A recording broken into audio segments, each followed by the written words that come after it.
Good morning friends. आज हम chemistry of genome की स्टडी करने जा रहे हैं। इसके अंदर हमारे पास पहले हम देख रहे थे कि ऑक्टेट टूल की बात कर रहे थे, या ये कहें कि नोबल गैसेज में जो हम बात कर रहे थे वो थी कि नोबल गैसेज क्यों कहा इन्होंने। इसके बारे में हमने एक पहले वीडियो जारी किया था और उसके अंदर सब बातों पे हमने चर्चा की थी कि ये नोबल गैस क्यों है, इनर्ट गैस क्यों है, जीरो ग्रुप में इनको क्यों रखा था। NH2NP6 जहाँ पे हम कह रहे थे कि आउटर मोस्ट सेल के अंदर इनका कक्षक पूर्ण होता है, तो वहाँ पे इनकी क्रिया जो है नहीं होती आगे, या ये कहें वो स्थायी अवस्था प्राप्त कर लेता है। इस अवस्था को देखते हुए हमने कहा था इनको ऑक्टेट टूल कंप्लीट है। लेकिन यहाँ पे कुछ कंपाउंड ऐसे और भी देखेंगे आप जिनके अंदर PCl5, SF6, IF7 जो क्या है अष्टक प्रसार कर रहे हैं, यानी अष्टक के नियम से भी आगे बढ़ गए, वो भी कंपाउंड स्थायी हैं। तो इसी के ऊपर देखते हुए बर्टल ने एक कारण बताया था, जब उसमें जो फर्स्ट कंपाउंड भी आयोनाइज किया था, इन्होंने कंपाउंड को सिंथेसाइज किया था, उसके ऊपर इंट्रोड्यूस किया था कि एक जीनोन है, क्रिप्टोन है, जो कि भारी इनर्ट गैस वाले तत्व हैं, इनके कंपाउंड बनाए जा सकते हैं। इससे पहले में था कि कंपाउंड बनाए ही नहीं जा सकते, तो इनके कंपाउंड भी आगे बनाए जा सकते हैं। तो यहाँ पे इन्होंने बताया था कि जीनोन को प्लेटिनम फ्लोराइड के साथ क्रिया करा करके हम जीनोन और प्लेटिनम हेक्साफ्लोराइड के रूप में इसको निकाला जा सकता है। इसका मतलब इसका कोई ना कोई कंपाउंड जो जीनोन जो है वो ऑक्सीजन के साथ एक कंपाउंड था, जिसका हम आगे बात करेंगे कि डिसोसिएशन एनर्जी की हम बात करेंगे, जहाँ पे हम कह सकते हैं कि इनका जो एनर्जी का जो अंतर जो है वो बहुत ही कम है, लगभग बराबर है। तो इसलिए भी क्या है कि कार्बनिक ऑक्साइड से इनको हमने सिंथेसाइज करने की कोशिश की थी। तो यहाँ पे देखिए भारी उत्कृष्ट गैसों के ही यौगिक बनाए जा सकते हैं और हल्की उत्कृष्ट गैसों के कोई यौगिक यहाँ पे अभी तक नहीं बनाए गए हैं। भारी उत्कृष्ट गैस भी केवल प्रबल इलेक्ट्रॉन ग्राही समूह के साथ ही यौगिक बनाती हैं। फॉर एग्जाम्पल क्रिप्टोन है, जीनोन है, और ये किसके स्ट्रॉन्ग इलेक्ट्रॉन एक्सेप्टर ग्रुप जो फ्लोरीन जिसकी हम बात कर रहे हैं एक्सेप्टर ग्रुप की, वो कौन से हमारे पास देखिए फ्लोरीन है, और इसी प्रकार से इनका जो हमारे पास है ऑक्सीजन है। ये कंपाउंड ऐसे हैं जो स्ट्रॉन्ग इलेक्ट्रॉन एक्सेप्टर ग्रुप्स के रूप में हैं, तो इनको हम काम में ले सकते हैं और इसके द्वारा कंपाउंड का निर्माण किया जा सकता है। और यही आज हम जीनोन में फ्लोराइड के कुछ हम कंपाउंड पढ़ेंगे, इसके बाद हम ऑक्साइड के कुछ कंपाउंड भी यहाँ पे स्टडी करेंगे। तो आप देख सकते हैं इसके अंदर कि जीनोन के अंदर जो कंपाउंड हमारे पास है वो क्या है, जीनोन डाइफ्लोराइड, जिसको XCF2 के रूप में कहते हैं। इसका जो संकरण जो है sp3d, ये कैसे बना संकरण, इसके ऊपर भी आगे हम इसके स्ट्रक्चर में चर्चा करेंगे। स्ट्रक्चर क्या है इसका, लीनियर। जीनोन टेट्राफ्लोराइड जिसकी हम बात कर रहे हैं XCF4, इसका स्क्वायर प्लेनर है। इसी प्रकार जीनोन हेक्साफ्लोराइड XCF6 sp3d2, जिसको हम कभी विकृत अष्टक फलकीय संरचना के रूप में भी जानते हैं। जीनोन ऑक्सो डाइफ्लोराइड, अब यहाँ पे हम ऑक्सीजन वाले कंपाउंड लेंगे साथ में OF2, तो sp3d संकरण, त्रिकोणीय द्विपिरामिडल स्ट्रक्चर। इसी प्रकार से ऑक्सो टेट्राफ्लोराइड XeO4 की हम बात करें तो ये अष्टक फलकीय स्ट्रक्चर sp3d2 की रूप बात कर रहे हैं। इसी प्रकार से हम बात करेंगे डाइऑक्सो डाइफ्लोराइड O2F2 जीनोन के साथ जो sp3d कंपाउंड है। इसी प्रकार से ट्राईऑक्साइड जो कि एक विस्फोटक पदार्थ है, और टेट्राऑक्साइड, इनकी बात भी हम यहाँ पे करेंगे। तो ये कुछ कंपाउंड इनके जो ऑक्सीजन और फ्लोरीन के साथ मिलकर के जीनोन के कुछ यौगिक बनाते हैं। तो पहले हम लेते हैं यहाँ पे जीनोन डाइफ्लोराइड। जीनोन डाइफ्लोराइड को एक तो इनकी प्रिपरेशन हम देखेंगे, दूसरा इनके हम केमिकल रिएक्शन क्या है, और तीसरा हम इनका स्ट्रक्चर के बारे में बात करेंगे, क्योंकि एग्जाम में आपके पास स्ट्रक्चर कई बार पूछा गया है और इन स्ट्रक्चर के ऊपर 2 या 3 नंबर का क्वेश्चन भी बनता है अपने पास। देखिए जीनोन 1:2 के रेशियो में फ्लोरीन के साथ अगर क्रिया करवाई जाती है 400 डिग्री सेंटीग्रेड के ऊपर निकल ट्यूब के अंदर इसको प्रवाहित किया जाए, तो हमारे पास जीनोन डाइफ्लोराइड का कंपाउंड तैयार हो जाता है। इसी प्रकार से जीनोन डाइफ्लोराइड को अगर हम सनलाइट के रूप में पायरोबॉक्स बल्ब के अंदर इसको भर के रखा जाए, तो भी क्या है कि इसके अंदर जीनोन डाइफ्लोराइड का कंपाउंड जो वो प्राप्त किया जा सकता है।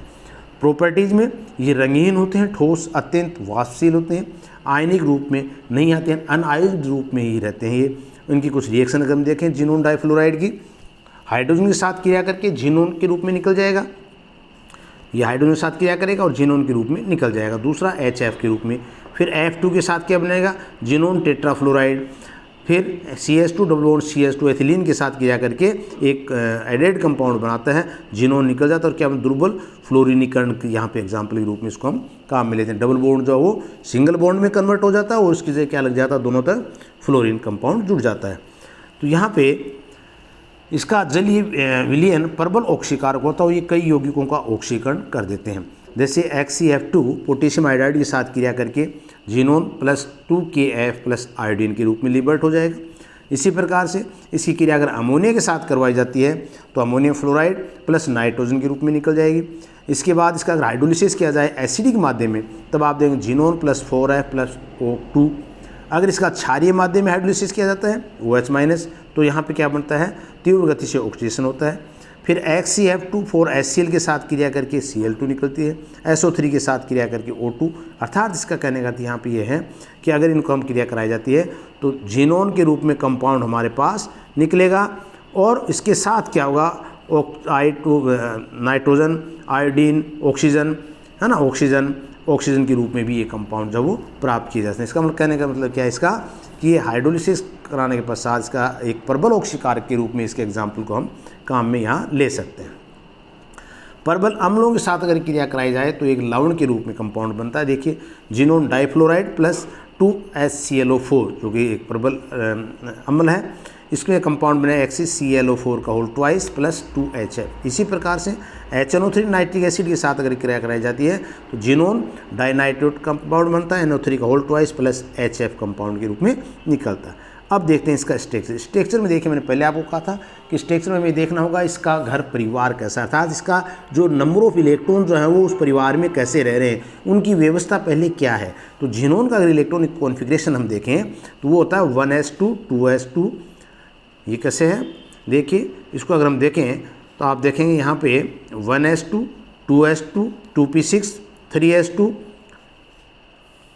1s2s2 2p6 3s2 3p6 3d10 4s2 4p6 4d10 और बाद में बचता हमारे पास 5s2 5p6।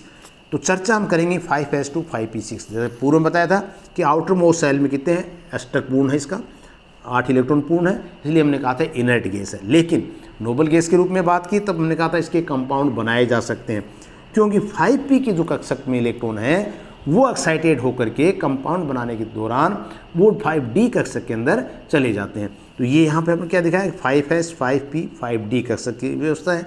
यहाँ पे 5p कक्षक में 5p6 इलेक्ट्रॉन है।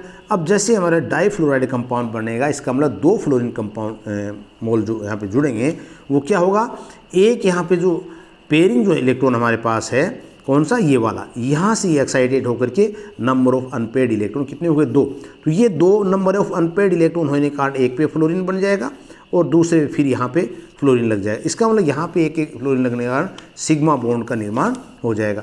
ये 3 क्या रह जाएंगे हमारे पास, पेयरिंग इलेक्ट्रॉन रह जाएंगे। तो यहाँ पे संकरण जो होगा वो क्या होगा, S, P और D। इसका मतलब sp3d संकरण के रूप में प्राप्त करेंगे। sp3d संकरण जो हो यहाँ पे त्रिकोणीय द्विपिरियड के रूप में बात कर रहे हैं, यहाँ पे इसकी ट्राइगोनल बाइपिरियड के रूप में। तो 3 ऑर्बिटल्स कैसे हमारे पास पेयर्ड इलेक्ट्रॉन वाले हैं, 2 ऑर्बिटल कैसे हैं, अनपेयर्ड इलेक्ट्रॉन वाले हैं, और ये फ्लोरीन के साथ pz कक्षक से अतिव्यापन करके 2 सिग्मा बंध बनाते हैं। त्रिकोणीय द्विपिरियड में इसलिए वैसे तो हमने कहा था देखिए, लेकिन त्रिकोणीय द्विपिरियड में क्या है, ये जो 3 जो इसमें नंबर ऑफ युग्मित पेयर जो हैं वो किस रूप में इक्विटोरियल पोजीशन पे आ रहे हैं। तो ये निर्धारित कैसे करेंगे कि डी कक्षक कौन सा इसमें क्रिया कर रहा है, कौन सा डी कक्षक इसमें भाग ले रहा है बंध बनाने में, ये करेंगे हम वेस्पर थ्योरी के ऊपर आधारित है। वेस्पर थ्योरी क्या थी, bonding electron pair and non bonding electron pair इस प्रकार से अभिविन्यासित होते हैं कि अणु में वे परस्पर न्यूनतम प्रतिकर्षण का अनुभव करें। तो HCF2 अणु में तीनों एकांकी इलेक्ट्रॉन युग्म जो इक्विटोरियल पोजीशन में होते हैं, जबकि बंदी एक्सिस ऑर्बिटल के साथ बंध बनाते हैं। HCF2 अणु का ये क्या होते हैं, लीनियर रूप में होते हैं, ये कहता है HCF2। और यहाँ पे हम ये कह रहे हैं कि ये जो एकांकी इलेक्ट्रॉन ये क्या है, इक्विटोरियल पोजीशन के अंदर व्यवस्थित रहते हैं इनके। तो यहाँ पे आप स्ट्रक्चर देख सकते हैं, ये हमारे पास x अक्ष के रूप में क्या दिखाया हमने, ये x के रूप में है, जो आपके पास ये एक सिग्मा बंध बन रहा है, एक सिग्मा बंध यहाँ बन रहा है, दोनों सिग्मा बंध बन गए। और ये किस तरह की पोजीशन है, अणु की रेखीय पोजीशन है। इक्विटोरियल पोजीशन पे क्या हुआ, यहाँ पे 2 लोन पेयर हमने दिखा रखे हैं, यहाँ पे 2 लोन पेयर, यहाँ पे 2 लोन पेयर। तो ये एक पोजीशन जो बन जाएगी वो क्या हो जाएगी, इक्विटोरियल पोजीशन के ऊपर तीनों जो लोन पेयर वाले युग्मित कक्षक हैं उनका आकार में व्यवस्थित रहते हैं। इसके बाद आता हमारे पास दूसरा अगला कंपाउंड वो आता है जिनोन टेट्राफ्लोराइड HCF4 कंपाउंड। तो इसको बनाने के लिए वही फ्लोरीन के साथ क्रिया कराएंगे। 300 डिग्री 400 डिग्री सेंटीग्रेड टेम्परेचर के ऊपर निकल ट्यूब के अंदर इसको प्रवाहित करेंगे तो जिनोन टेट्राफ्लोराइड के रूप में प्राप्त होगा। 1:4 रेशियो की बात हम कर रहे हैं। इसकी रिएक्शन की अगर हम बात करें तो देखिए ये मोर फ्लोरोनेटिंग एजेंट्स के रूप में भी काम में आता है। कैसे देखिए, क्यों फ्लोरीन हमारे पास है, यहाँ पे देखिए प्लेटिनम के साथ क्रिया कराई तो क्या प्लेटिनम टेट्राफ्लोराइड बन गया, जिनोन का कंपाउंड निकल गया। तो यहाँ पे क्या जिनोन जो है वो फ्री हो रहा, आप सभी में देख पा रहे हैं, प्लेटिनम के साथ, मरकरी के साथ, है ना, SF4 के साथ, ऐसे सेलेनियम टेट्राफ्लोराइड के साथ। वो कंपाउंड क्या बन रहा है, प्लेटिनम, मरकरी, सल्फर, सेलेनियम का कंपाउंड जो फ्लोरीन के साथ कंपाउंड बन जाता है। तो ये क्या है, मोर फ्लोरिनेटिंग एजेंट्स हैं जो कि जिनोन को अलग कर देते हैं। उसके बाद आता है जिनोन टेट्राफ्लोराइड प्लस 12H2O, तीव्र ऑक्सीकारक के रूप में क्रिया दिखा रहे हैं। यहाँ पे ऑक्सीजन निकल रही है प्लस जिनोन का एक कंपाउंड जो है XCO3, ये एक विस्फोटक पदार्थ के रूप में है जो कि आपके जिनोन हेक्साफ्लोराइड में भी काम बनेगा। इसी प्रकार जिनोन टेट्राफ्लोराइड में, लेकिन जिनोन डाइफ्लोराइड के अंदर ये कंपाउंड नहीं बनता, ये ध्यान रखना होगा आपको यहाँ। इसकी रिएक्शन अगर हम देखें, देखिए जिनोन टेट्राफ्लोराइड के HCl के साथ क्रिया करके जिनोन आपके पास निकल रहा है, यहाँ पे फ्री एलिमेंट के रूप में जिनोन निकल रहा है, यहाँ पे ये जिनोन के रूप में निकल रहा है, ये जिनोन के रूप में। और दूसरा जो कंपाउंड बन रहा है क्लोरीन, इसी प्रकार से इसका नाइट्रोजन, ऑक्सीजन, ये कंपाउंड के रूप में निकले। इसका मतलब कहने का अर्थ क्या है, यहाँ पे जब इसका एक तीव्र ऑक्सीकारक के रूप में इसको काम ले रहे हैं, जिनोन टेट्राफ्लोराइड HCl के साथ क्रिया करके xenon plus 4HF plus 2Cl2 के रूप में निकलेंगे। इसी प्रकार से अमोनिया के साथ अगर क्रिया कराया जाए तो नाइट्रोजन प्लस अमोनियम फ्लोराइड के रूप में निकलेगा। डाइऑक्सो डाइफ्लोरीन के साथ क्रिया करके हेक्साफ्लोराइड, ये आपके आगे प्रिपरेशन में भी काम आएगा, है जिनोन हेक्साफ्लोराइड, तो इससे भी बना सकते हैं। डाइऑक्सो डाइफ्लोराइड के साथ क्रिया करा करके भी इसको हम प्राप्त कर सकते हैं। ये इधर देखिए आप, जिनोन टेट्राफ्लोराइड अगर गर्म किया जाए तो वापस टूट जाएगा किसमें, जिनोन डाइफ्लोराइड प्लस फ्लोराइड में। इसी प्रकार से अगर बेंजीन के साथ क्रिया कराया जाए तो बनेगा फ्लोरोबेंजीन। सिलिकॉन ऑक्साइड के साथ यही जिनोन का कंपाउंड बनना, दूसरा सिलिकॉन टेट्राफ्लोराइड। तो ये कंपाउंड जो है डाइफ्लोराइड, डाइऑक्सीजन मैंने बताया आपको, यहाँ पे जिनोन हेक्साफ्लोराइड बनाने के अंदर भी काम में लिया जा सकता है इसको। अब आता है इसके बाद इसकी स्ट्रक्चर की बात करें तो देखिए ग्राउंड स्टेट में क्या वो स्थिति है, 5s2 5p6 5d0। लेकिन जैसे ही कंपाउंड बनने की स्थिति आएगी, डी कक्षक कौन से भाग लेंगे वो मैंने वेस्पर थ्योरी को यूज़ करते हुए यहाँ पे आप देखेंगे 4 इलेक्ट्रॉन हमारे पास, नंबर ऑफ 4 इलेक्ट्रॉन अनपेड चाहिए। The requirement of the electron 4 electron, कब, क्योंकि 4 हमारे पास फ्लोरीन है, तो 1 2 3 4, ये देखिए 4 इलेक्ट्रॉन हमारे पास आ गए, ये आ गए 2 यहाँ से 2 यहाँ से, ये चारों एक्साइटेड होंगे और क्या हो जाएगा, ये 4 इलेक्ट्रॉन अनपेड हो गए। तो यहाँ पे 4 बंद जो बनेंगे वो क्या बनेंगे, ये चारों बंद क्या बनेंगे आपके पास, यहाँ पे सिग्मा बॉन्ड बनाएंगे, किसके साथ, फ्लोरीन के साथ। ये फ्लोरीन के साथ सिग्मा बंद बना लेंगे। तो सिग्मा बंद बनने के पश्चात हमारे पास 4 तो ये बन गए और 2 हमारे पास क्या रह गए, ये पेयरिंग में रह गए। तो जो स्ट्रक्चर जो बनेगा वो क्या बनेगा, sp3d2 स्ट्रक्चर हमारे पास प्राप्त होगा। अब देखिए आगे, sp3d2 में से 2 के पास क्या थे, पेयर इलेक्ट्रॉन है, जबकि 4 के पास क्या, अनपेड इलेक्ट्रॉन है। दोनों एकांकी युग्म अक्षीय कक्षकों यानी एक्सियल ऑर्बिटल में चले जाते हैं, जबकि अयुग्मित इलेक्ट्रॉन चारों इक्वेटोरियल पोजीशन में चले जाते हैं। यहाँ पे देखिए आप इसको, ये इक्वेटोरियल पोजीशन में जा रहे हैं चारों, जो फ्लोरीन के साथ pz कक्षक के साथ अतिव्यापन करके सिग्मा बंध का निर्माण कर लेते हैं और एक स्क्वायर प्लेनर वर्ग समतलीय अणु की संरचना प्राप्त होती है हमें। देखिए ये वर्ग समतलीय एक्सेस ऑर्बिटल के रूप में है। ये हमारे पास फ्लोरीन जो चारों मैंने कहा था सिग्मा बंध बना रहे हैं। सिग्मा बंध बनाने के कारण क्या बन रहा है, यहाँ पे ये बंध जो है क्या है, सिग्मा बंध है। ये सिग्मा बंध बना रहे हैं चारों, ये सिग्मा बंध बना, सिग्मा बंध बनने है कौन से बना, इक्वेटोरियल पोजीशन पे जो फ्लोरीन के साथ सिग्मा बंध बना रहे हैं। और एक्सेल पोजीशन पे कौन से हैं, जो लोन पेयर हमारे पास नंबर ऑफ पेयर जो पेयरिंग कक्षक है, PS वाले, S वाले और P वाले दोनों, वो दोनों यहाँ पे लोन पेयर के रूप में रहते हैं। तो ये जो स्ट्रक्चर बनता है वो क्या बनता है, स्क्वायर प्लेनर स्ट्रक्चर बनता है। नेक्स्ट आता है हमारे पास जिनोन हेक्साफ्लोराइड। जिनोन हेक्साफ्लोराइड में वही एक्सेस मात्रा फ्लोरीन की लेंगे 1:20 के रेशियो में, 1:6 भी दिखा सकते हैं इसको। जिनोन प्लस 3F2, यहाँ पे 300 डिग्री सेंटीग्रेड और हाई टेम्परेचर हाई एटमॉस्फेयर दाब के ऊपर जब क्रिया करवाई जाती है तो जिनोन हेक्साफ्लोराइड कंपाउंड यहाँ पे बनता है, जो कि स्थायी कंपाउंड बनता है। भी सामान्य ताप की बात हम करें पर रंगहीन ठोस होता है और गलनांक इसका 49.5 डिग्री सेंटीग्रेड होता है। ये अगर विलयन पिघल करके एक पीले रंग का द्रव बनाता है, यह अन्य फ्लोराइडों की तुलना में कम वाष्पशील होता है और एक स्थायी स्टेबल कंपाउंड बनाता है।